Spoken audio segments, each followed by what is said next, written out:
Before we step into the stench and sweetness of a world long forgotten, a place where love reeked of old leather, crushed herbs, and vague hope, allow me a moment to greet you, whether you're curled beneath rough blankets, eyes half shut, or simply looking for something quieter than your thoughts.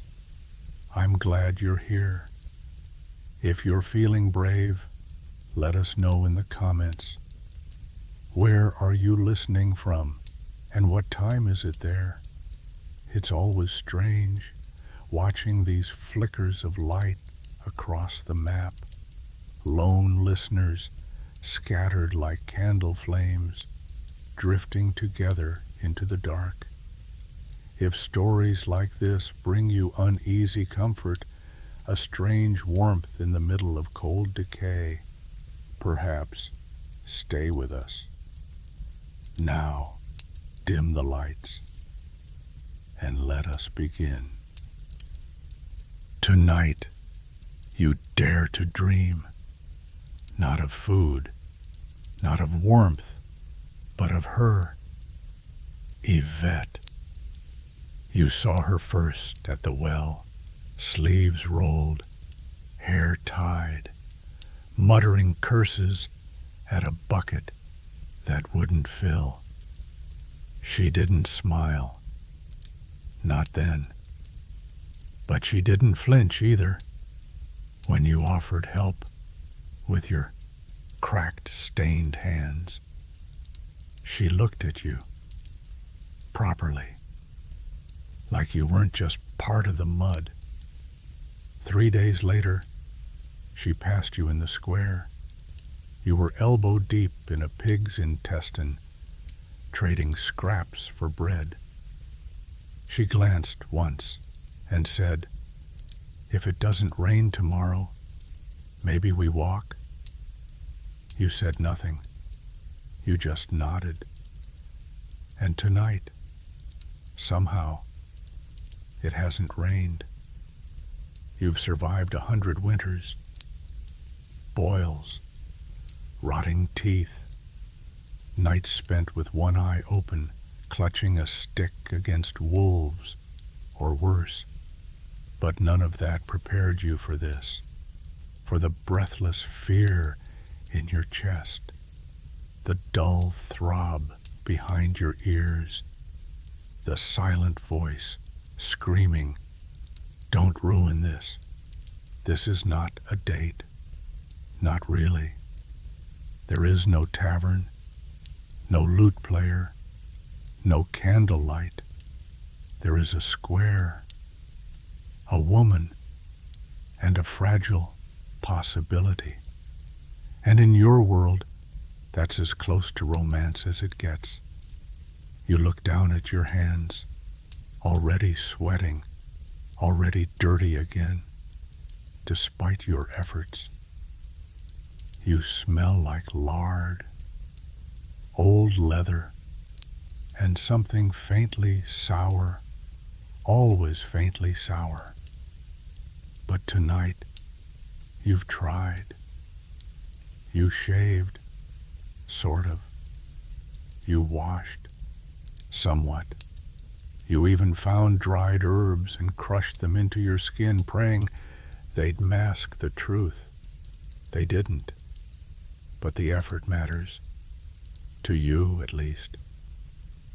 She might not come. She might laugh. She might see you. But still, you go.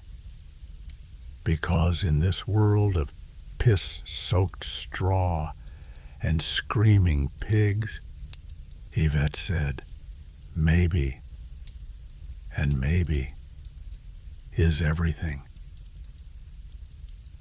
You stand before your hut. This is the best you will ever look. The tunic you chose, your finest, hangs stiff across your chest like a dead animal stretched too long in the sun. The sleeves don't bend anymore, The collar tries to escape your neck. It smells of wood smoke, sweat, and something older than memory. You tug at the fabric. It resists. You glance into the puddle by the trough. Your reflection is half mud, half man. The eyes, too small. The lips, cracked. The beard, an uneven battlefield. Still, it will have to do. You've spent the last hour preparing, a sacred ritual of sorts, a baptism in futility. You shaved with a knife you found behind the tanner's shed, rusted, blunt, and permanently sticky. It took 2 passes, one for the hair, one for the skin. There's a line of blood on your cheek now, the cleanest thing on your body. You tried to wash, a splash of water from the bucket outside, green around the edges, with something floating that blinked. You ignored it. Then came the scent. You perfume yourself with the same herbs that cure diarrhea.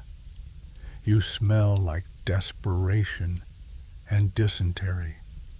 You rub them under your arms, your neck, even behind your knees, just in case. They burn, but not enough. You chew a stick of birch, hoping it scours your breath into something less offensive. It doesn't. You spit into the dirt. The liquid is brown. You pull your sleeves straighter. They crackle. The sky is overcast. You pray for wind, not for drama, but so your scent might drift somewhere else, preferably uphill. Your stomach growls, not from hunger, from nerves, or maybe the spoiled barley mash from last night. You rehearse words, compliments, jokes. All of them die in your throat. Yvette isn't like the others. She doesn't look through you. She doesn't flinch when you speak. At least, not yet. You whisper a prayer, not to God. He stopped listening around the time you started working with skins, but to something older, something that still believes in second chances.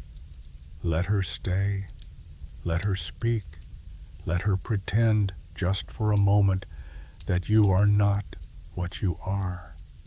You take a breath through your mouth and step into the world. She's already there, leaning against the side of a broken cart, arms folded, eyes scanning the square like she's not sure why she showed up. But she's there, and she sees you. You freeze, not from fear, from disbelief. You were certain she'd forget, or change her mind, or find someone cleaner. She didn't. Your feet move on their own, squelching through a puddle that may or may not be piss. Your tunic clings to your ribs. Your armpits sting where the herbs have dried into a crust. She doesn't smile. Not yet. You approach like a man, walking to confession, head high, back tight, trying not to sweat, failing. Yvette's eyes meet yours, not mocking, not warm, just waiting. The square around you is alive with filth. A pig screams nearby, being dragged by the hind legs. Children chase each other, barefoot and sticky. A toothless woman coughs blood into a rag, then tucks it calmly into her sleeve. You stand before her, breathing through your mouth, hands stiff at your sides. You want to say something clever. Instead you say, "You came." She shrugs. Didn't rain. Silence. Long enough to feel the weight of your body again. Long enough for your breath to drift between you. You see her nostrils flare subtly. Her chin shifts back just slightly. She notices. She always notices. You look down, then up, then to her shoes, surprisingly clean. She's wearing a shawl, old but mended. Her hair pulled back in a way that looks deliberate, like she tried, like she didn't want to embarrass herself next to you. That thought nearly breaks you. A man nearby empties a bucket into the gutter. The stench of rot and offal rises like a curse. You both flinch, and that shared wince is almost intimacy. You force a smile. It hurts your cracked lip. She doesn't smile back. You want to step closer, but the air between you is heavy. It moves wrong. You say something, anything, a compliment, a memory. You don't even hear it. What you do hear is your own voice, and what you smell is you. And for a moment, so does she. You lean in, not much, just enough to show you're present, interested, alive, a mistake. The air turns thick. The space between you revolts. Your breath, carefully managed until now, escapes in a single, humid gust. You see it in her face. Not a grimace, not disgust, just retreat. A subtle shift of her weight, a momentary widening of her eyes, her nose twitching, her lips parting to breathe through her mouth. You speak again. A second mistake. Each syllable rides a current of fermented grain, onion remnants, and whatever your teeth have been hiding for weeks. It is not speech. It is confession. Yvette doesn't answer right away. She blinks. Her head tilts, politely, mechanically. The response of someone trying to stay kind. But the kindness is thinning. You can see it. She nods at your words. You don't remember what you said. Neither does she, because your scent is louder. You lick your lips, dry, cracked, bitter. A fragment of old herb clings to your tongue. You swallow it, regret it. You try to laugh. It comes out wrong, wet, muffled. She doesn't laugh with you. She watches and breathes through her mouth. The square swells around you, louder, smellier, more alive. A merchant throws a dead eel onto a block. A child steps in something and screams. Someone somewhere is loudly, audibly urinating against stone. And still, the worst smell in this moment is you.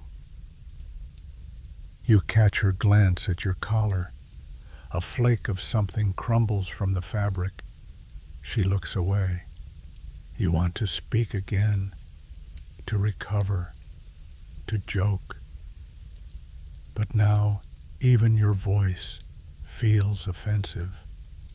Your lungs hesitate. Your heart beats too loud. Your throat closes in self-defense. She says something, short, polite, not quite audible.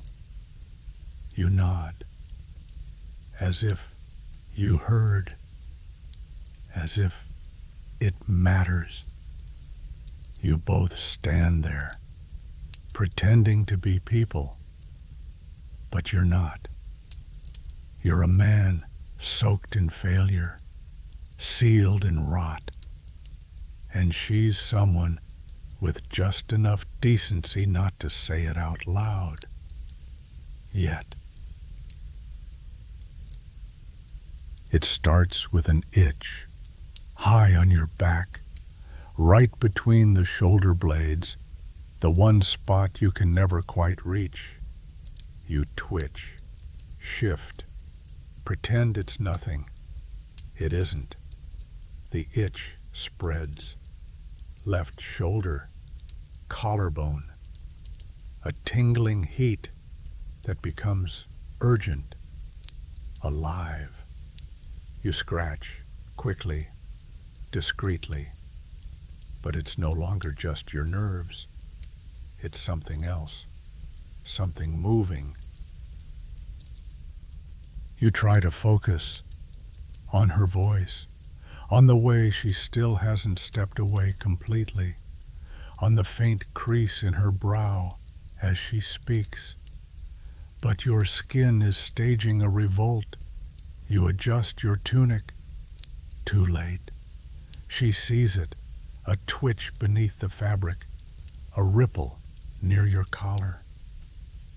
Her gaze drops, not to your eyes, not to your lips, but to your chest, just as something small and fast scurries from seam to shoulder, a louse, or maybe a flea, maybe both. You smile, reflexively. She doesn't. You scratch again. Your nails find dried sweat, coarse hair, and a sudden bump that wasn't there yesterday. You try to speak, but the shirt twitches again. It moves with you, but also against you. She inhales through her nose, stops mid-breath, switches to mouth. You feel the shame rise like fever. You are not just dirty, you are inhabited. Your tunic, your best, is crawling, not metaphorically, literally. You look down. Tiny black dots emerge from the folds like scouts. Your chest has become terrain, your fabric a hive. She looks at your hands. You're not sure why. Maybe she's wondering how they'd feel. Maybe she's realizing she'll never find out. A fly lands on your cheek. You don't swat it. It's not worth the motion. The silence stretches. She shifts her weight. Her arms fold. You want to scream, not at her, at your own body, at its betrayal, at its insistence on being what it is. She opens her mouth, closes it again. She's not angry. She's not cruel. She's just choosing herself. You nod, like it's fine, like you understand, because you do. You are not repulsive. You are untouchable, and that's worse. You take a step closer, not much, just enough to test the air. She doesn't move, not back, not forward, just watches. Your hand twitches, half a thought, maybe, to gesture, to reach, to make this real. You stop yourself.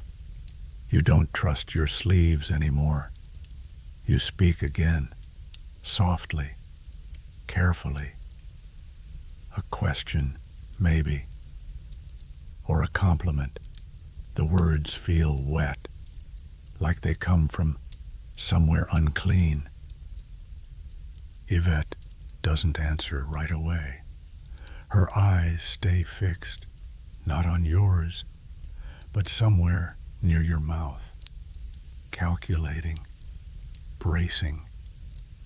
You wonder if she's hearing you at all, or just hearing what comes with you. The breath, the warmth, the invisible cloud of what you are. She shifts her weight, hands still folded.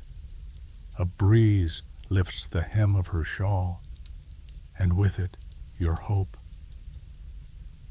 You try to smile again. It hurts more this time. The cut on your lip has cracked. You taste blood. It helps, because for a moment, it drowns out the taste of shame. You look at her, really look, and she's still here, not gone, not turned, just fading. You raise your hand, slow, cautious, not to touch, to gesture, to connect. But halfway through, your fingers curl back. The motion collapses. She sees it, and that's the worst part, because she looks not away, but down at your hand, at what it meant, at what it failed to do. You drop it. Silence again. You swallow. A thick, bitter lump that tastes like last winter. The market noise has faded. Or maybe it hasn't. Maybe you've just gone deaf to everything but her breathing. And it's quiet, measured, resigned. You whisper her name. Just once. Yvette. She doesn't flinch. She doesn't run. But she closes her eyes, only for a second. And in that second, you understand. This isn't rejection. This is mercy. Because she could have turned already. She could have walked away. She still might, but for now, she's giving you this moment, this stillness, this brief, impossible nearness, and you've ruined it, not by choice, not by fault, just by being real.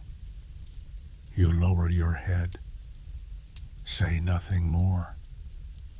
There's nothing left to salvage. You tried. And in this world, that already makes you a fool. She offers a nod, small, gentle, a gesture that says nothing and everything. You mirror it because you don't know what else to do. She shifts her weight again, this time back, just a fraction, just enough. Her eyes move past you, not out of boredom, not avoidance, but because looking at you now feels cruel. You want to speak, but all the words are heavy, wet with shame, saturated with sweat and failure. She adjusts her shawl, not dramatically, just enough to say, "This is over." You nod again, too quickly, too eagerly, like a child dismissed from punishment. She glances to the side. A man nearby has dropped a sack of something, grain maybe. It bursts into the mud with a dull, lifeless sound. Neither of you react. You think about reaching out, just to say goodbye properly, to touch her arm, her hand, anything. But your hand feels like a threat now, and she deserves better than flinching. She steps away, not quickly, but with purpose. And in that motion, that small, steady retreat, something in you slips loose. You don't chase, you don't call her name, you just stand in your finest crawling tunic, in your boots that squelch, in the scent that will not die. The space she leaves behind fills instantly with sound. Children shout, pigs scream, someone starts singing badly, off key, already drunk. Life moves on, unaware, unbothered. But you remain. Alone? Not quite. There are flies, and your shirt is still moving. You feel a sting on your side. You scratch, too hard. Your nail comes back with something under it. You exhale, carefully, slowly. No one to offend anymore. You glance at the sky. It has the decency to darken. Your hands hang at your sides, loose, useless. You don't feel anger. You don't even feel loss. You feel like something rotting slowly in a warm place, familiar, expected, forgotten. Yvette disappears into the crowd, not hurried, not chased, just gone. And you remain part of the square, like the mud, like the smell, like the background noise of a world that does not care if you're seen. And maybe that's mercy. You've survived the night. You've starved. You've bled. You've begged for mercy from the law. the cold, the fever. And tonight, you tried something far more dangerous. You tried to be seen, not as a worker, not as a body, not as part of the mud, but as a man, standing in front of a woman, hoping. Yvette didn't spit. She didn't laugh. She didn't scream. She simply left. Because in this world, love isn't a feeling, it's a luxury. And no one survives luxury here. You return home slowly, not with heartbreak. That's a word for poets. What you feel is heavier. It sticks to your ribs. It climbs into your lungs. It smells like you. You light a bit of tallow. It sputters. The smoke curls around your head like a judgment. You sit on the same straw you slept on last night, still damp, still full of things you haven't named. Your shirt clings. Your back itches. Your hands are cracked, but you're not broken. Not because you're strong, but because there's nothing left to break. You stare at the flame. It doesn't dance. It just flickers slowly, like it's tired of this too. You think of her, of Yvette, not her face, but the way she stood still for one extra second before leaving. And in that second, you existed, not as meat, not as mud, but as something almost worth noticing. It was enough, not because it healed anything, but because it reminded you what you are. Not a monster, not a lover, not even a fool. Just one more soul in a world too full of shit to make room for tenderness. You blow out the light. The dark returns eagerly. Outside, someone coughs. A pig screams. A dog chokes on something. Inside, silence. If you sleep tonight, it won't be peaceful, but it will be honest. You've suffered enough for one life. Now, try to rest. If you can, let the smell fade. Let the shame settle.